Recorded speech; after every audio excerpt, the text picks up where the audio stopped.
Hi! Omega Chaos again, this time with my vampire deck profile. I have been wanting to build this deck for a long time and now it's finally finished, sort of. I still probably need some cards in the extra deck and probably this deck might need some change in the future, but yeah. So, first the monsters. First, my favorite card in the vampire deck is one Vampire Vamp. Really good card. Helped out the vampire deck quite a lot to get rid of problematic monsters without destroying them. So basically, it's a level 7 vampire monster. Others are pretty much level 5 or level 6 in Vampire Grace's case. So any normal summon this card, or when any other vampire monster is normal summon, when this card is on the field, you can equip one of your opponent's monsters that has higher attack than this card, which is of course 2000. So yeah, it's a really powerful card, and of course you can gain the attack of that monster as well. And when it's destroyed while it's equipped with a monster, you can revive it back, so really nice card. Definitely. Then one Vampire Grace, it's pretty good. You can pay 2000 life points when level 5 hard vampire monster is puzzle summoned. And you can also of course use this effect to, then your opponent has to send a monster spell or trap to the graveyard, and then you can trigger a Vampire Kingdoms effect. But I'm not sure if I want to keep it in or not. Something I'm considering. Then 2 Shadow Vampire.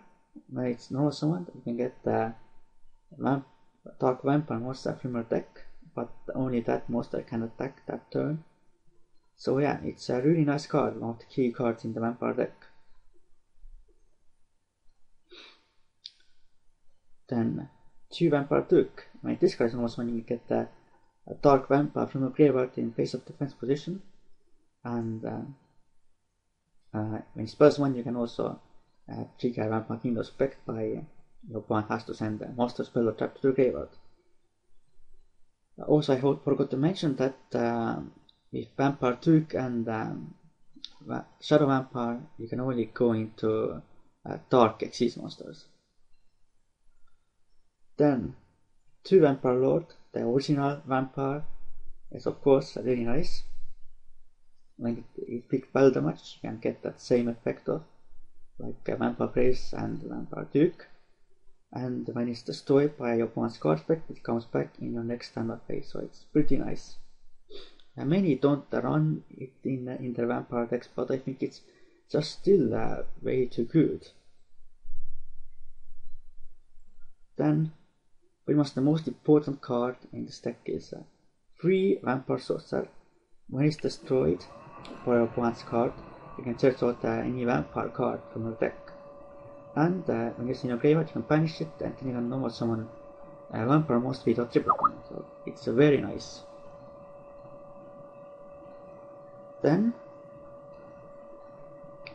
1 Vampire Lady. It basically has the same effect as Vampire Lord, except without the last effect. So yeah, it's pretty nice.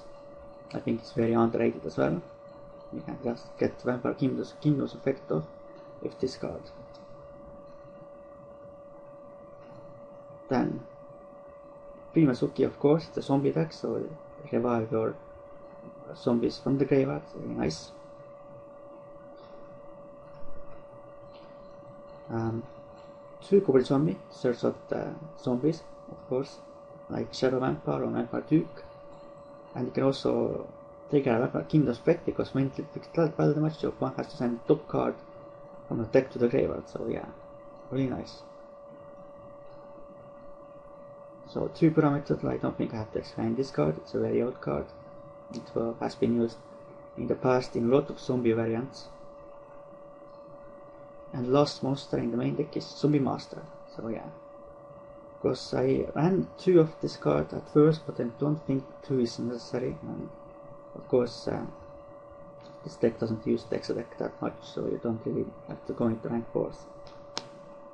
Then the spells. The key spell in this deck is 2 Vampire Kingdom.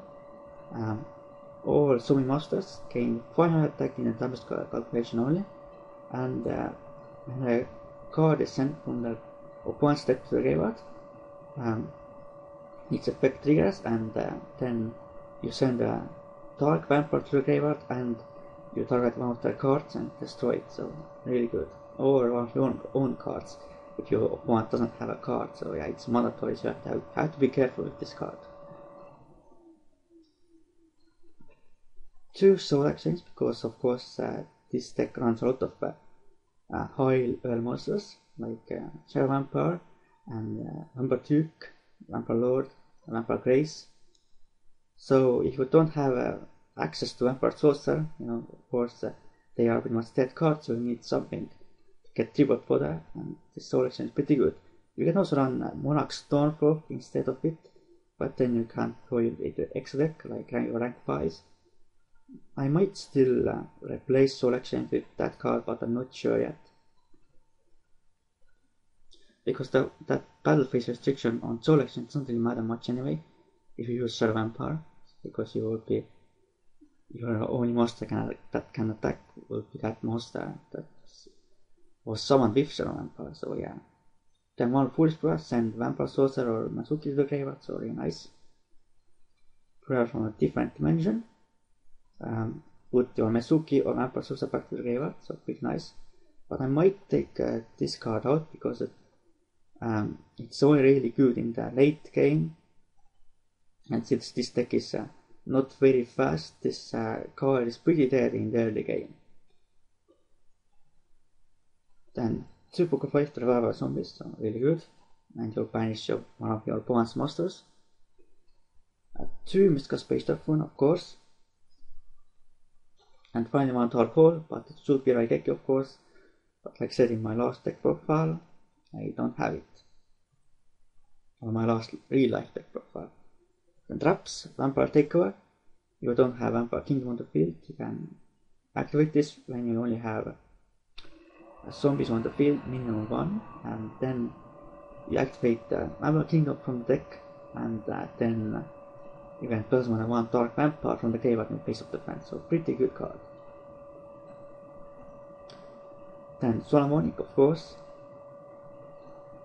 Commercial Quotient Rush, Bottomless Trap Hole, Dur's Attribute, 2 Dimensional Prison, and 2 Fashion as the last card in the main deck. So, now to the extra deck.